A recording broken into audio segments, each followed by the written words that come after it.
Good morning, good evening, good afternoon. This is Marina Orsini Jones, and I would like to introduce you to our presentation, ViVEXELT, a UK-Vietnam community of practice to develop e-competencies during the COVID pandemic. And Dr. Thuy Ngoc Bui Thuy cannot be with us because of the 7-hour difference. So sorry about that, and sorry to Thuy because I organized our recording at an incorrect time. So she cannot be with us for the recording, but she would be with us for the real plenary later today. So what we'd like to talk about today is not just our project, but also how we got to the project. So the session plan for today, we want to discuss emerging post-COVID trends in higher education, what should be taken forward, Digital Learning Innovation Fund, how we got funded from the British Council, ViVEXELT, the Vietnam Virtual Exchange for English Language Teaching, more details on it, what our research findings are, and how they can inform future practice and the lessons we are learning. So I just want to introduce by saying that according to Godwin Jones and Larsen Freeman, we are in an age of complexity, and we have new ecologies of learning and teaching which are coming out, emerging, and the lines between formal and informal learning are becoming very fuzzy. You know, our students are using phones all the time, for example. And of course, the COVID pandemic has accelerated this because we had to move into remote learning very fast. We had to do homeschooling very fast. We had to redefine learning spaces. And again, this blurring between formal and informal is very visible when you do Zoom, for example. And so we also want to address the fact that we need to include new literacies and competencies in English teacher education. Now, what we're also informed about is a report which was recently published in the UK, a GISC report, and it was written by experts in higher education, university leaders, EdTech founders, and also education sector experts. So this report talks about how technology can support our learning in higher education. Now, the main findings of these reports are that we have opportunities which have been triggered by COVID. For example, personalization of the learning journey. For example, widening participation. For example, inclusivity. And also added by myself, this is not in the report, but is my addition, creation of geographically distant communities of practice. Because that's what we've done with ViVEXELT, and what we believe in, particularly in an era of globalization, how we can expand and bank on these opportunities. Now, from this report, however, there are some interesting recommendations. For example, the idea that while we had new challenges, we also had many new opportunities. And this awareness of and confidence with digital ways of working for both staff and students. And taking these experiences and scaling up blended learning offers so that they pervade higher education's business as usual.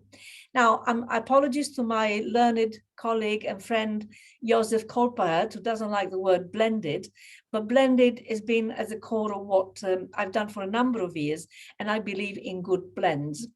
And being Italian, coffee, also good blends. But anyway, so this does not entail technology-led or technologically centric design, but rather making the most of technology's ability to enhance existing provision, sharpen students' engagement, and widen accessibility.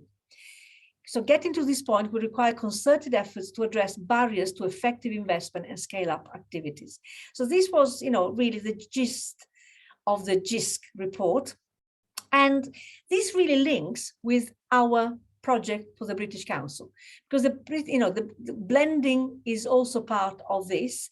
And so the British Council decided to address the COVID crisis with Digital Learning Innovation Fund. And it was, well, of course, like in everywhere else in the world, we had COVID in Vietnam, as we had it in the UK. And there was a digital task force set up by the British Council. And so we noticed this call for a digital innovation project. And this project was meant to support Vietnam's national foreign language policy project and the ambition to improve the teaching and learning of English, explore more inclusive and accessible approaches. And you can see how many keywords resound and resonate with what I've said about the GIST report, particularly through digital and educational technology, encourage collaborative partnerships between the UK and Vietnam, which generate new research, insights and/or innovation, including higher education institutions, ELT suppliers, education publishers, edtech providers, and others. So we saw this call and we found it very interesting. In particular, we liked the brief for Theme 2, capacity building, which included the creation of communities of practice for teachers and the stress on remote blending and self-access models of continuous professional development for teachers and teachers' education. And of course, information and communication technology applications, which could enhance all this, and the creation, as I said, of communities of practice, and also try to get research insights on how to respond to specific questions posed by the pandemic during, after, and beyond. So what we did, we decided to create this community of practice through virtual exchange as an intercultural, and international teacher education approach, a safe third space where people can meet to do knowledge exchange about English language teaching. And we adopt the definition of virtual exchange promoted by Uni collaboration and used by the Evolve project, which is a big project in Europe, which finished, but now it's been used for others like, many other European projects are using this definition as well, and we quite like it. So virtual exchange enables sustained technology-enabled research-informed people-to-people education programs or activities in which constructive communication and interaction takes place between individuals or groups who are geographically separated and or from different cultural backgrounds with the support of educators or facilitators. And so what we tried to do with ViVEXELT, we posed these research questions, and because of what the feedback we had received from teachers in Vietnam and also teachers in the UK, one key aspect was, can we develop speaking and interactional online skills in both countries? Because this was perceived to be one of the major challenges. Once you're online, how do you stimulate speaking online? Also, can ViVEXELT support English language teachers to develop intercultural and digital competencies for the 21st century and address the requirements of the edited Common European Framework of Reference Companion, which now includes new elements, and I'm coming to that later. And can ViVEXELT foster the creation of a sustainable community of English language teaching practice and boost the confidence of non-L1 English teachers in a dialogic and inclusive way? So, you know, in a way, we want to decolonize the conceptualization of English. It's not just native speakers alleged, we don't like to use that terminology, who can teach English. And can ViVEXELT foster the further development of a student-centered pedagogical approach to ELT in Vietnam and the UK? And can we stimulate reflection on practice and repurposing of existing innovative digital solutions to integrate in practice for ELT? So the other thing we want to point out is this idea that virtual exchange could be, should be, a new learning and teaching approach, a new approach to teacher education. Melinda Dooley has created this table, and she presented this at ILA last year at the Congress. And she's going, I think it's forthcoming in one of her publications very, very soon. But as you can see, we've had an evolution of keywords in virtual exchange. In the olden days, we just had virtual connections, and it was very focused on language learning only, teletandem kind of exchange. But then we moved into the mid-2000s with social interaction, dialogue, debate, intercultural themes. And then virtual exchange, which used to be called telecollaboration, another bone of contention between Joseph and my friend Robert O'Dowd, and Joseph, also my friend. But this idea of virtual exchange, collaborative online international learning, or telecollaboration, changing and focusing on tasks, partner classes, but also teacher education.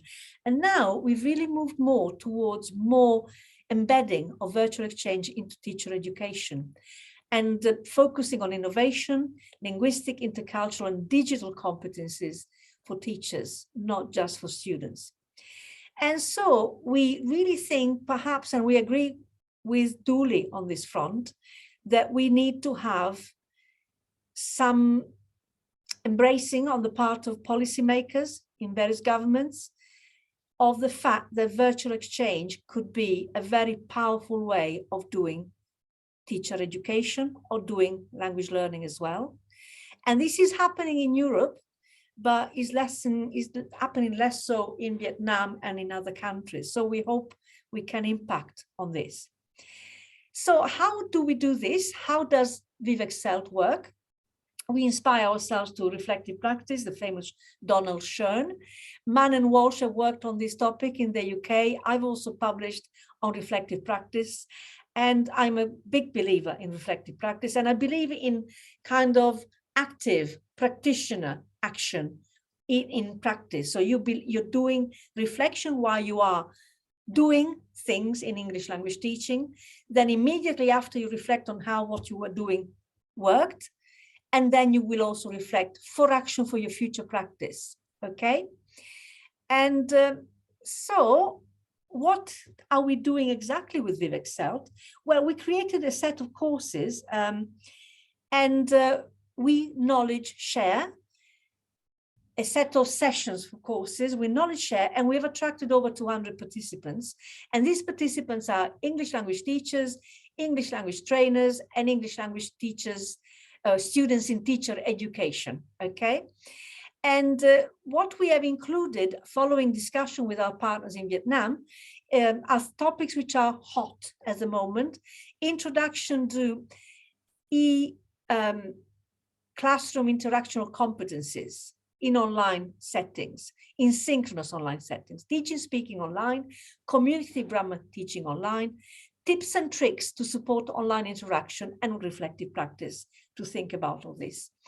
And we also created materials for ViVEXELT, which can be accessed through our website. We like to disseminate useful tools which can be used. We have repurposed some other software materials. And also on the website, we also share good practice through symposia we have organized in collaboration with the British Council. So where are the participants from in ViVEXELT? As you can see, it's been quite a big reach in Vietnam, and it is cross-sessional. So we have primary, secondary, tertiary institutions, private institutions as well. And so we have participants representing a wide geographical area, well, many geographical areas in Vietnam.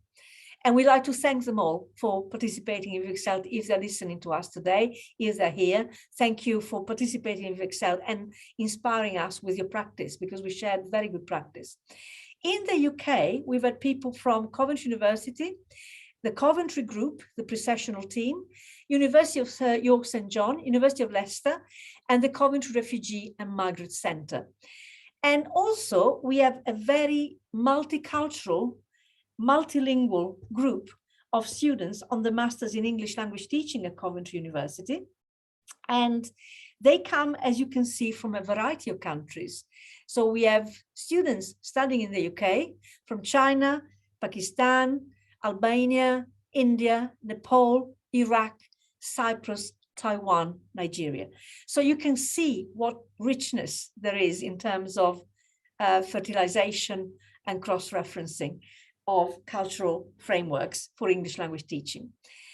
And in terms of reach, as I said earlier, we reached English language teachers in both courses, where we had a set of 5 sessions in June, July, and a set of 5 sessions in October, November.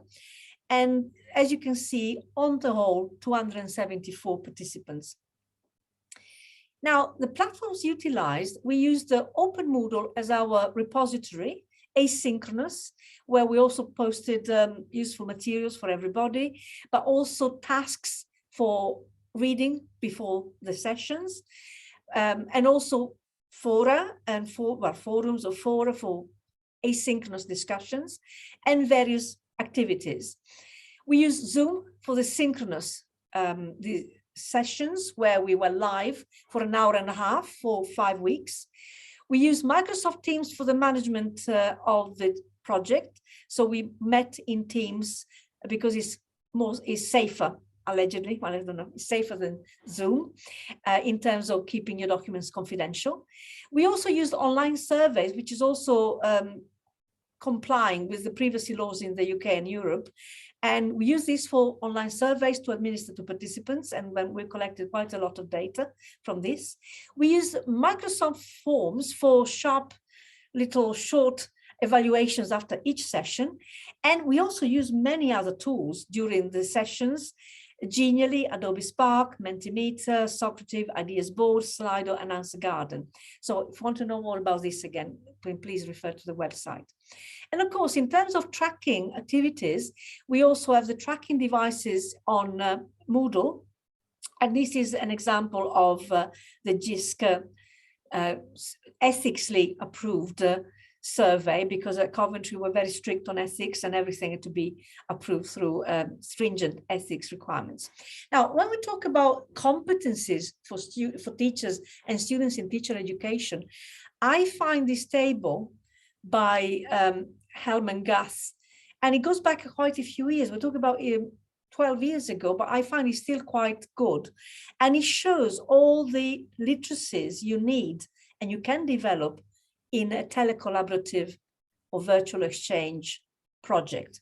So you have the literacies, you got intercultural communicative competence, you got foreign language learning, which in terms of teacher education, when you use English as lingua franca, is a collateral, even if effectively it's more of a CLIL model, content and language integrated, because we're teaching teacher education through the medium of English to people who are not L1 English in the majority. However, is this enough? Are these enough? And of course, if we look at the Common European Framework, the new compendium, which was published recently, 2020, they want us to develop just for, well, teaching languages, online interaction. Of course, if you are to teach online interaction, you need to include online interaction skills in teacher education as well. So what we have discovered and what we're doing with teaching speaking online with ViVEXELT, we've been quite successful. Participants have felt that what we did in the session helped them with learning how to speak online. And this is both cycles, as you can see. Of course, not everybody replied. It was roughly 65% return in cycle 1 and 64% in cycle 2. But still, we had quite good response on what we did was okay. In terms of developing digital competencies, we also asked how they felt about ViVEXELT for what we did together.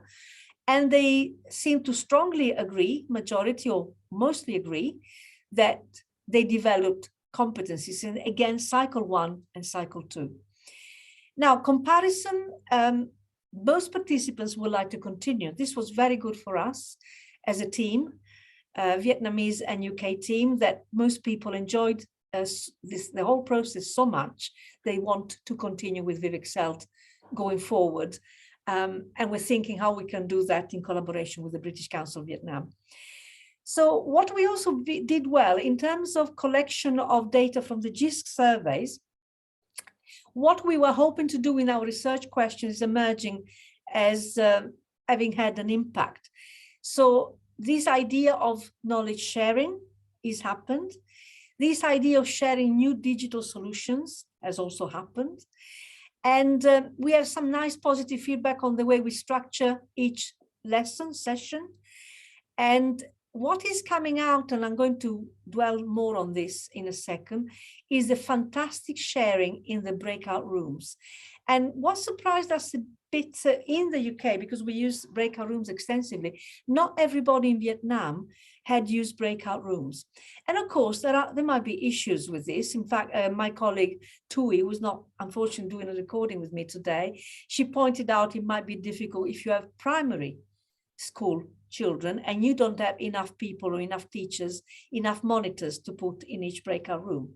So there are, of course, limitations, but if you are operating in the higher education sector or in the further education sector, perhaps you're using breakout room is a good solution. Now, this idea of teaching exchange community is coming through very strongly from both cycles.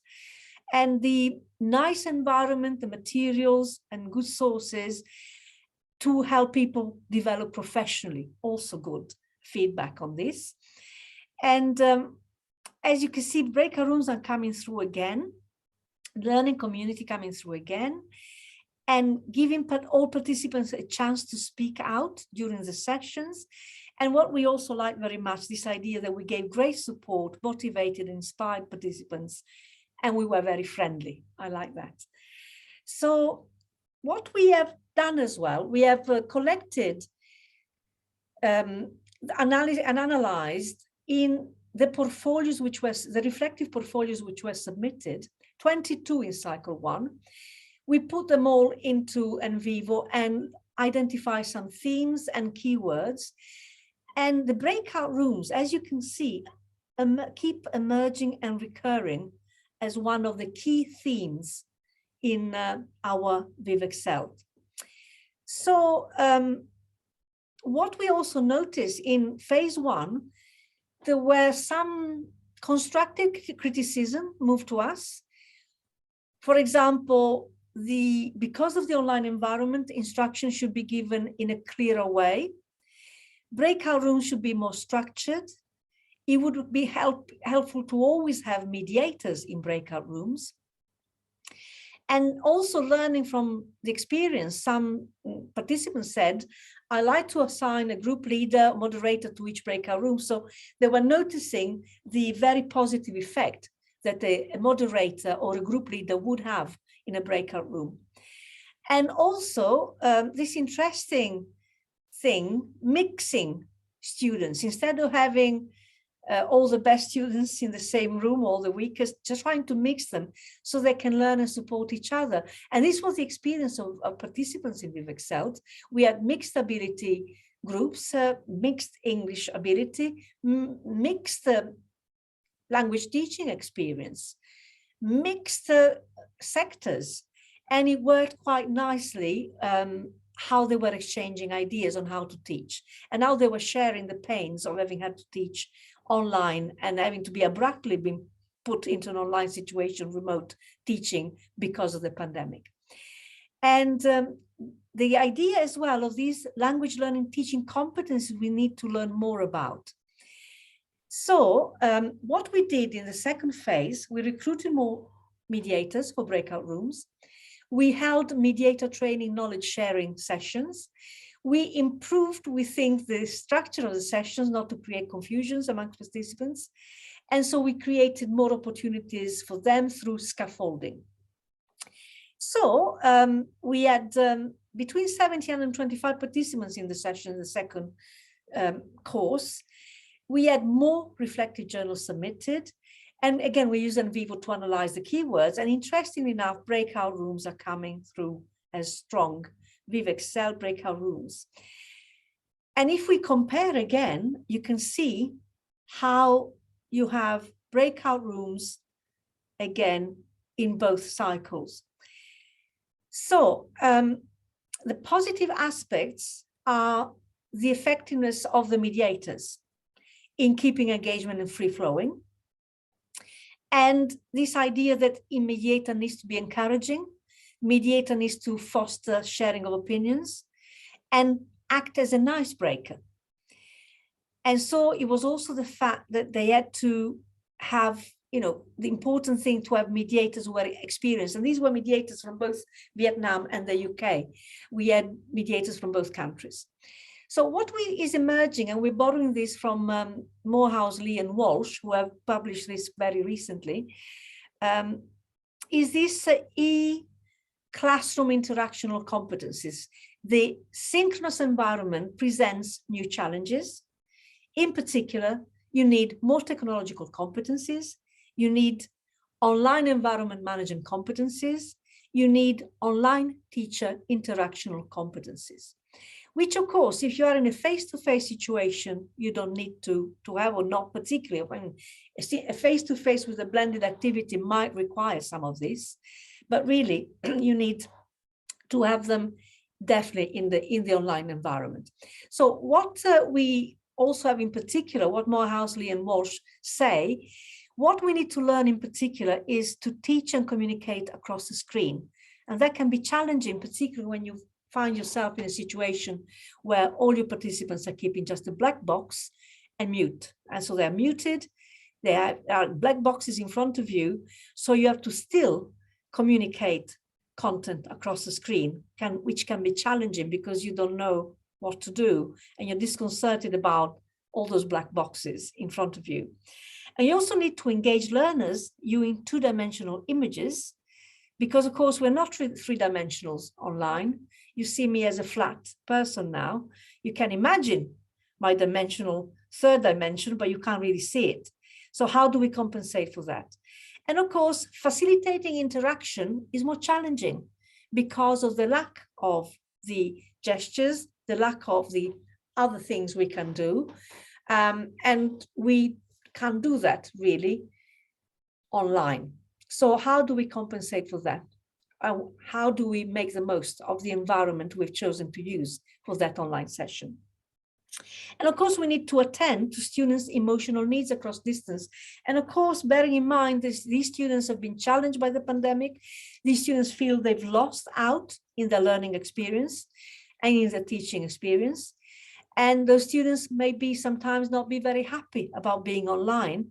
So they might also stay off camera so they can do other things, or we don't know what they're doing. So they might not be engaging because they're very challenged emotionally by this distance. And of course, maintain a sense of presence. So I'm always trying to be at the center of the screen. I'm always trying to be conscious of what I look like. I'm also always trying to make sure my presence online is a presence which is accessible, visible, and clear. And on this front, I've just realized I didn't activate the captions. I'm really sorry about that, but I'll try and put them later. And of course, we want to troubleshoot technical difficulties. And these can happen in the conference, in a congress, they can happen face-to-face. And for example, if the students don't have an institutional Zoom account, for example, they can't engage in breakout rooms as much as they could if they had the right account.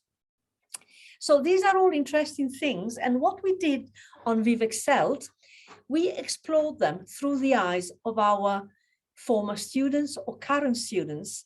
And we did action research informed role reversal. And like Alice in Wonderland, we looked at our practice as educators in English language teaching, project managers on ViVEXELT, through the eyes of our expert students, students who are also educators, students who are reflecting from the point of view, the dual point of view of student and educator, and some of them being not just English language teachers and students, but also they became mediators in breakout rooms. So this idea of the action research cycle, in cycle 1, we planned our ViVEXELT sessions. We put them into practice, we observed behaviors, and we took stock of feedback, reflected on it, and designed the following cycle in accordance to what we found. And of course here, the practice and the ideas of our students will is informing what we do. So for example, one of our students is Farida Bhatt, who is also a manager at the Migrant and Refugee Center, and is also a master's student on the English language teaching masters, and is also a member of the ViVEXELT team and a mediator on ViVEXELT. So what she found in terms of, mapping those 3 categories of competencies identified by Morehouse, Lee, and Walsh, she found technological competencies, which included supporting participants with using the chosen platform with ease. So let's teach them what Zoom does. Let's teach them what Teams does. Whatever platform we are using, we first have to brief the participants. Using cameras, audio, mute, and emojis functions, and also making students aware of how you can give feedback through the chat or other. Online management competencies, which included managing presence and distance, managing expectations of participants, providing clear instructions, managing time on tasks. And online interactional competencies, which included support with managing distractions from the learning environment, turn-taking, open and closed questions. So this is our students informing how we can teach and what we should teach to participants in a synchronous online environment. So summary of the initial findings is that the breakout rooms are a key theme in our project, which we want to explore much further. And we also had a shift in opinion between phase 1 and 2. Some participants did both cycles. They participated in both cycles. Some participants became mediators in cycle 2. And so we want to follow actions, following actions stemming from the feedback. We want to see what they're telling us to do. We also recognize that the role of the mediator is really important. And I must admit, I think we had underestimated that role to begin with. And I think we should have taken more care of it. Of course, at the beginning, when we got the funding, we were in a bit of a rush. We didn't have time to reflect carefully on scaffolding in breakout rooms. And we didn't realize as well that not many of our participants had experienced breakout rooms before. So that inspired us to take this more seriously in the second cycle and being inspired as well. And also this idea that the participants are now inspired to use breakout rooms in the classes, they're inspired to use virtual exchange as well. They want to use virtual exchange in the English language teaching classes. And they mentioned transformational impact of their practice, which is, I mean, that was a very good outcome for us. If we can transform and inspire and motivate through what you do, it would be very nice. And so this is just a tree in NVivo, which illustrates to you some sentences which have come out of our ViVEXELT analysis. So, nice sentences like ViVEXELT has affected a lot on, has brought me a valuable, has changed my mind about this idea of transformational evolution from participants. ViVEXELT has developed my interactional skills. Of course, we just have a selection here. ViVEXELT is beneficial for ELT teachers. ViVEXELT has given me diversity of teaching, made me more aware of. So kind of raising awareness of topics, raising awareness of what you need to know as a synchronous online teacher in a synchronous online environment.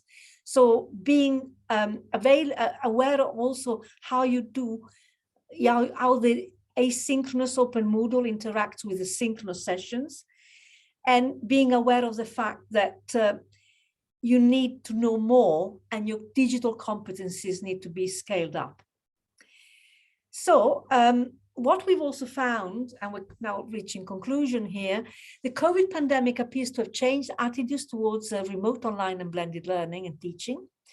And Bax, who has passed away, unfortunately, Steve Bax, a very nice colleague and friend, the fact that he was towards normalization, what he said, a toothbrush is technology which is normalized. Your phone is a technology which is now normalized. So the stage when the technology becomes invisible, embedded in everyday practice, the stage when a technology is hardly ever recognized as technology, taken for granted in everyday life. However, despite this normalization, people being used to working online and accepting the technology for teaching English, the lack of presence can be disconcerting, and it's a troublesome area which is emerging in these online environments. And we definitely need to put into place more structured scaffolding. So we're now coming to the end of our talk. And we need to encapsulate the role of mediator into a user-friendly guide and explore further opportunities to capture the spirit of ViVEXELT, which I hope I've illustrated to you in that tree from NVivo, and carry out dissemination activities. I hope you can come and participate. We're going to do more. And if you want to know more, my friends from another project in Europe have put together this guide through the Stevens Initiative in the USA. My time has come to an end. I will say to you, Happy New Year, UK. Buon anno, Italian. I'm Italian. And also, I can't say that in Vietnamese, but I'm sure you can. And Happy New Year, Vietnamese, to you all, your lunar year. Happy New Year next week. Thank you for listening. And if you have any questions, put them in the chat. We might be able to answer them later. Thank you.